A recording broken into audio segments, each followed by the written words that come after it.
Straight Out with William and Peter is back. Yes. For your viewing enjoyment and pleasure and laughter, but we're going to be a little serious right now.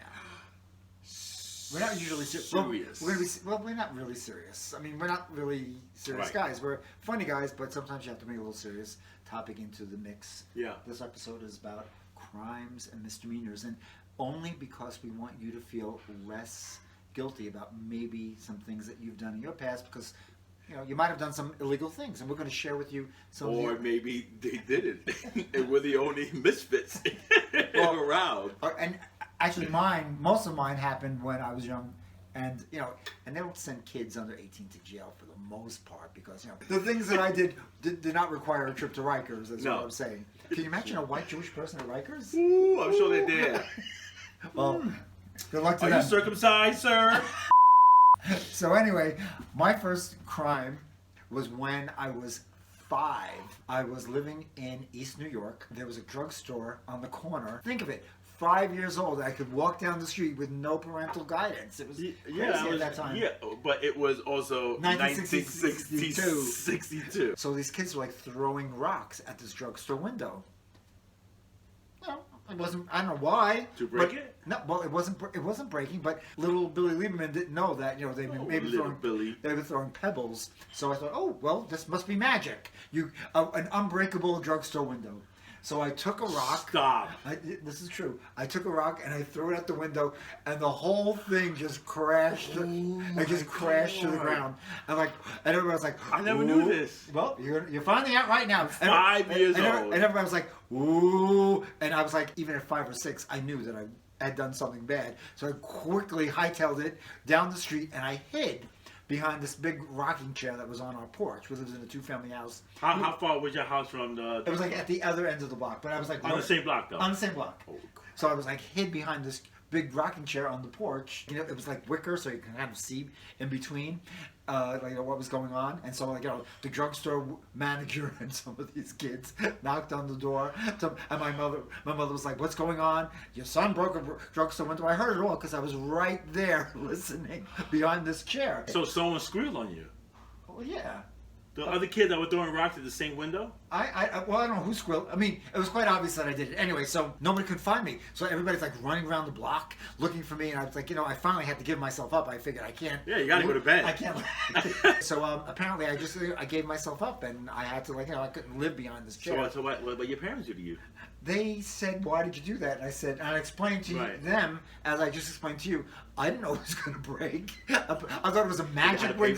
What? You had to pay for it? You know what? And I recently told that story to somebody, and they asked me that same question. I don't know. I don't know if anybody had to pay for it, but someone had to pay for it. That was my first crime. Oh my! What was your earliest crime? You know what? I'm gonna put myself out there. I'm gonna say this. Okay, there was a drugstore. I don't think another drugstore. Yeah, no, it was called. It was on Mott Avenue. It was called. Oh my God! I know people. No, it doesn't matter. But Thriftway. It was called Thriftway. Okay. Thriftway. It was in a shopping center. I had to be 10, 11 years old. I used to go there to get my father the Sunday paper. He used to love reading the Sunday paper. But I used to see that where the papers were on the floor, above was all the magazines, and on the highest racks were the porn magazines. So what I used to do, I used to go to the back door, go inside, I used to take the magazines, put it in between the papers in the bottom, go back in, buy a candy bar or something, and pretend I was leaving. Then I stopped. I said, "Let me pay for a Daily News, and I'll take it on the way out." But the Daily News was stacked with porn magazines.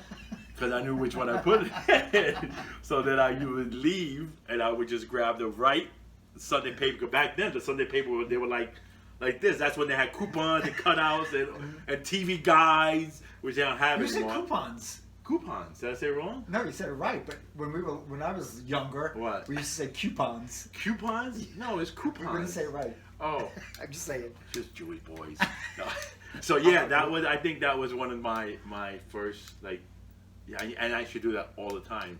Okay. And then I used to hide the magazines in my house and in the hamper in the bathroom and forget it to take it on laundry day and blame it on my brother. The truth is out there now.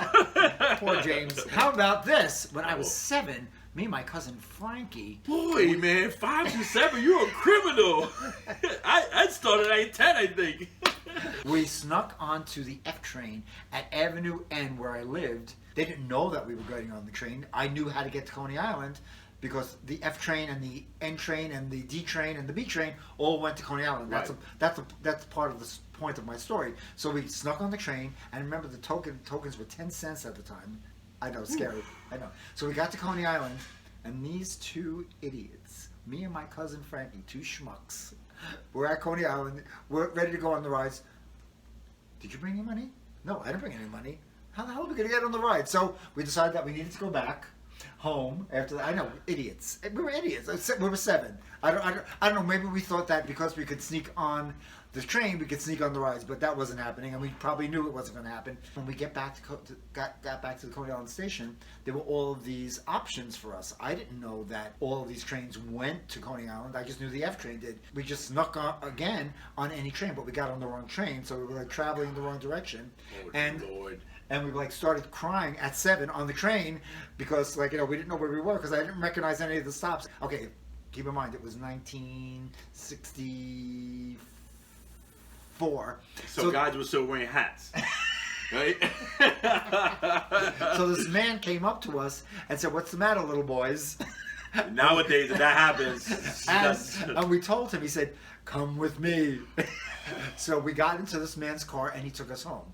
Probably today, you'd probably be bad in someone's basement. but needless to say, we got the we weren't met with happy mothers when we got home.